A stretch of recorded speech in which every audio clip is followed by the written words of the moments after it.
bahan krisis kewangan dunia dan ketidakstabilan sistem perbankan serta kewangan dunia pada tahun 2007 sehingga 2008 masih dirasai sehingga hari ini. Krisis ini dianggap terburuk selepas The Great Depression bukan sahaja mengetengahkan isu-isu berkaitan kestabilan dan daya tahan institusi kewangan, malah telah merencatkan pertumbuhan ekonomi global. Krisis ini juga tercetus apabila salah satu daripada bank pelaburan global terbesar di Amerika Syarikat jatuh bankrupt pada September 2008. Namun, pemulihan ekonomi global dijangka bertambah kukuh dalam tempoh separuh kedua tahun 2009. Pemulihan ekonomi kewangan dunia dibantu oleh peranan institusi-institusi kewangan. Pada masa yang sama, institusi kewangan antarabangsa telah melaksanakan pengaturan baru bagi membantu negara yang menghadapi krisis kewangan dunia. Institusi-institusi kewangan seperti International Monetary Fund (IMF) dan Bank Dunia membantu negara menghadapi krisis kewangan. Pada tahun 1944, wakil-wakil dari Amerika Syarikat, Inggris dan 45 buah negara lainnya berkumpul di Bretton Woods, Amerika Syarikat untuk merunding pembentukan tabung kewangan antarabangsa IMF. Salah satu keputusan penting yang dicapai pada perjumpaan itu adalah terbentuknya Organisasi Tabung Dana Kewangan dan International Bank for Reconstruction and Development (IBRD) atau lebih dikenali sebagai World Bank. IMF dan Bank Dunia ditubuhkan atas saranan Konferensi Pertubuhan Bangsa-Bangsa Bersatu di Bretton Woods, Amerika Syarikat. Kedua organisasi ini dibentuk dengan tujuan untuk menata dan membangun kembali sistem ekonomi dunia yang dilanda krisis kewangan selepas Perang Dunia Kedua. Tabung Kewangan Antarabangsa IMF merupakan satu organisasi antarabangsa yang bertujuan untuk mengatur sistem kewangan global dan memberikan pinjaman kepada negara-negara anggotanya yang mengalami masalah keseimbangan kewangan mereka. Misi IMF adalah untuk membantu negara-negara yang mengalami kesulitan ekonomi yang serius namun dengan syarat yang tertentu. Bank Dunia pula memberikan bantuan pembayaran dan nasihat kewangan kepada negara yang memerlukan. Pada hari ini, IMF dan Bank Dunia bekerjasama dalam program pengurangan kemiskinan. Kedua-dua organisasi ini juga bekerjasama dalam bidang lain termasuk penilaian sektor kewangan negara anggota bertujuan untuk menonjolkan kelemahan sistematik, memerangi penyeludupan wang dan pembiayaan aktiviti keganasan, membangunkan piawaian dan kod dan meningkatkan kualiti ketersediaan dan liputan dana hutang luar negara. Seterusnya kita akan masuk dalam evolusi IMF dan Bank Dunia. Sebelum itu, secara ringkasnya, penubuhan kedua-dua institusi bermula daripada Persidangan Bretton Woods 1944. Persidangan monetari dan keuangan pertubuhan bangsa-bangsa bersatu telah dijalankan di Bretton Woods, New Hampshire. Persidangan tersebut diadakan selepas Perang Dunia Kedua, melibatkan 44 negara yang bertujuan mewujudkan sistem keuangan antarabangsa baru untuk mengelakkan krisis seperti The Great Depression dan kegagalan emas sebelumnya. Hasil daripada persidangan Bretton Woods itu, dua institusi utama telah ditubuhkan, yaitu Tabung Keuangan Antarabangsa (IMF) dan Bank Dunia. Peranan awal Tabung Keuangan Antarabangsa adalah yang pertama, memantau kadar pertukaran, memberi pinjaman kepada negara yang mengalami defisit imbangan pembayaran, dan menyediakan laporan ekonomi global. Kini, sejajar dengan perubahan waktu, IMF lebih fokus pada menangani krisis keuangan modern, menyokong negara berpendapatan rendah melalui Dana Pengurangan Kemiskinan dan Pertumbuhan (BRGT). Bagi Bank Dunia pula, peranan awal institusi ini adalah memberikan pinjaman jangka panjang untuk pembangunan ekonomi, menyokong pembangunan infrastruktur, pendidikan, dan menangani isu sosial seperti perubahan iklim. Bank Dunia bermula dengan membiayai pembinaan semula negara-negara Eropa selepas Perang Dunia Kedua. Kemudian, Bank Dunia beralih kepada pembangunan negara kurang maju. Contoh terkini, kita dapat lihat Bank Dunia membiayai proyek alam sekitar dan ketahanan iklim di Bangladesh. Kedua-dua institusi mempunyai kepentingannya masing-masing, yaitu IMF menjadi institusi yang berusaha dalam menstabilkan ekonomi global, dan membantu negara menghadapi krisis keuangan. Manakala Bank Dunia pula berfungsi dalam mengurangkan kemiskinan dan menyokong pembangunan mapan di negara kurang maju. Secara keseluruhannya, persidangan Bretton Woods mencipta asas sistem keuangan global modern melalui penubuhan IMF dan Bank Dunia. Kedua-dua institusi ini terus relevan dalam menyokong pembangunan ekonomi dan menangani cabaran global. Bagaimana dunia mengatasi krisis keuangan? Jawapannya terletak pada IMF dan Bank Dunia, dua institusi yang memainkan peranan penting dalam kestabilan ekonomi global. Peranan IMF dan krisis keuangan. IMF menyediakan bantuan kewangan kecemasan. Contohnya, Thailand menerima $4 bilion Amerika Syarikat semasa krisis kewangan Asia 1997. Semasa pandemik COVID-19, IMF memperuntukkan $1 trilion Amerika Syarikat untuk menyokong negara-negara terjejas. Bank Dunia membiayai projek pembangunan jangka panjang.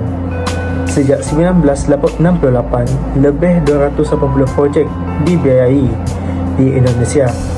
Projek-projek ini termasuk pendidikan, kesihatan dan infrastruktur untuk mengurangkan kemiskinan.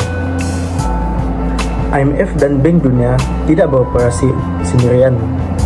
Mereka bekerjasama dengan WHO untuk pengadaan vaksin COVID-19 bernilai $50 bilion Amerika Syarikat dan WTO dalam reformasi perdagangan digital. Hasilnya, pemulihan ekonomi di 78% negara anggota dengan purata pertumbuhan KDNK sebanyak 2.1% setahun. Pinjaman dan pembiayaan mereka membantu ekonomi berkembang semula selepas krisis. Dengan IMF dan Bank Dunia, kestabilan ekonomi global terus dipertahankan. Seterusnya, cabaran IMF dalam menangani krisis kewangan dunia.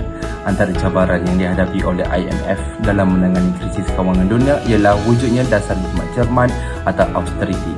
Austerity merujuk kepada langkah-langkah pengurangan perbelanjaan oleh kerajaan atau organisasi dan menekankan kenaikan cukai. Austerity berkait rapat dengan tindakan sesebuah kerajaan dalam menangani sesebuah krisis yang berlaku di dalam sektor ekonomi sesebuah negara. Perkara tersebut dapat dilihat apabila dunia sedang dilanda pandemik COVID-19 di Malaysia. Segala aktiviti ekonomi diarahkan tutup sepenuhnya. Kesannya, sektor perusahaan mikro, kecil dan sederhana (IMKS) mengalami kerugian sebanyak RM40.7 bilion. Perkara tersebut juga memberikan kesan kepada ekonomi negara. Perkara tersebut dapat dilihat dengan wujudnya sistem pencukaian yang baru iaitu Sales and Service Tax (SST). SST menyebabkan berlakunya kenaikan harga barang, penurunan kuasa membeli, sekaligus menjadi cabaran kepada IMF dalam menangani krisis kewangan tersebut kerana negara peminjam perlu membayar semula pinjaman yang diberikan oleh IMF. Seterusnya, integriti IMF tersendiri. IMF memberikan layanan yang tidak sama kepada negara peminjam-peminjam mereka. Contohnya, beberapa negara dikenakan syarat dan beberapa negara peminjam tidak dikenakan syarat. Oleh sebab itu, IMF menghadapi cabaran dalam menangani krisis kewangan global kerana IMF memberikan layanan berat sebelah kepada negara peminjam. Oleh sebab itu, krisis kewangan yang sedang melanda di dunia tidak akan dapat diselesaikan sampai bila-bila kerana wujudnya kerana birokrasi dalam melakukan perjanjian bantuan kewangan dari IMF. Perkara tersebut akan membuatkan sesuatu proses peminjaman tersebut menjadi lebih lama kerana wujudnya pelbagai syarat yang akan dikenakan kepada negara peminjam. Jelaslah bahawa dua perkara tersebut merupakan cabaran IMF dalam menangani krisis kewangan. IMF dan Bank Dunia memainkan peranan penting dalam ekonomi global. Namun, masa depan kedua-dua institusi ini berdepan dengan cabaran besar. Apakah langkah yang mereka ambil untuk menghadapi masa depan? Mari kita selami lebih dalam. Ekonomi global kini berisiko mengalami pertumbuhan yang rendah dan tahap hutang yang tinggi. IMF memberi amaran bahawa jika isu ini tidak ditangani, ia boleh menyebabkan pendapatan negara rendah dan peluang pekerjaan berkurang. Oleh itu, IMF mengesah negara-negara anggotanya untuk melaksanakan pembaharuan struktur, termasuk pengurangan birokrasi dan peningkatan tabel urus. Dalam laporan terbaru, IMF mengekalkan unjuran pertumbuhan global sebanyak 3.2% pada tahun 2024. Namun, ketegangan geopolitik terus menjadi ancaman utama yang boleh memberi kesan kepada perdagangan dan pelaburan global. Ketidakpastian dalam dasar perdagangan juga menjadi faktor utama yang boleh mengganggu pertumbuhan jangka panjang. Oleh itu, IMF dan Bank Dunia perlu menyesuaikan strategi mereka agar ekonomi global kekal stabil. IMF juga semakin menekankan pendekatan inklusif. Mereka berusaha untuk mengurangkan jurang ketidaksamaan ekonomi dengan memastikan kekayaan diagihkan secara lebih adil dan memberi peluang yang sama kepada semua golongan, termasuk lelaki dan wanita dalam pasaran kerja. Selain itu, IMF memberi fokus kepada isu-isu jangka panjang seperti perubahan iklim dan perubahan demografi bagi memastikan ekonomi yang mampan untuk generasi yang akan datang. Perkembangan teknologi kewangan atau fintech membawa peluang serta cabaran baru. Walaupun ia dapat meningkatkan akses kewangan dan mengurangkan kos transaksi, kemasukan syarikat teknologi besar dalam sektor ini boleh menggugat model perbankan tradisional. Selain itu, IMF juga memberi perhatian kepada keselamatan cyber. Dengan perkembangan pesat teknologi, risiko pengkodaman meningkat yang boleh memberi kesan negatif kepada kestabilan kewangan global. Bagi menangani cabaran ini, IMF dan negara-negara anggota telah membincangkan cara untuk memanfaatkan kerjasama multilateral dalam mesyuarat tahunan Bank Dunia dan IMF 2023. Mereka mencadangkan prinsip Marrakesh untuk meningkatkan daya tahunan dan memperluas peluang pembangunan masa depan. Dengan strategi ini, IMF menekankan keperluan untuk membina sistem monetari antarabangsa yang lebih kukuh dan sistem perdagangan berbagai hala bagi menghadapi ketidaktentuan ekonomi global. Dengan menghadapi cabaran dan menyesuaikan strategi mereka, IMF dan Bank Dunia berusaha memastikan masa depan ekonomi global yang lebih stabil dan makmur untuk semua.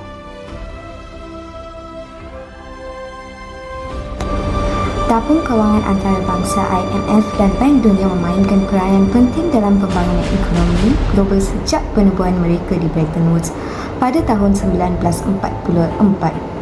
IMF telah pun menyokong negara-negara yang menghadapi krisis kewangan melalui pinjaman dan juga nasihat ekonomi. Namun, dasar yang telah pun ditubuhkan sering diterapkan boleh memberi kesan negatif kepada masyarakat seperti pengurangan perbelanjaan awam maupun peningkatan pengangguran. Terdapat juga isu ketidakadilan dalam syarat peminjaman di mana beberapa negara dikenakan syarat lebih ketat. Selain itu, kedua-dua institusi kini berdepan dengan cabaran geopolitik dan teknologi yang kompleks. Untuk memastikan keberkesanan dalam mencapai matlamat pembangunan berkelanjutan, mereka perlu melaksanakan pembaharuan yang menekankan keadilan dan juga kesejahteraan sosial serta mempromosikan kerjasama antarabangsa. Dengan pendekatan yang lebih inklusif, diharapkan kedua-dua dapat membantu dalam membangunkan ekonomi global secara lebih berkesan. Sekian, terima kasih.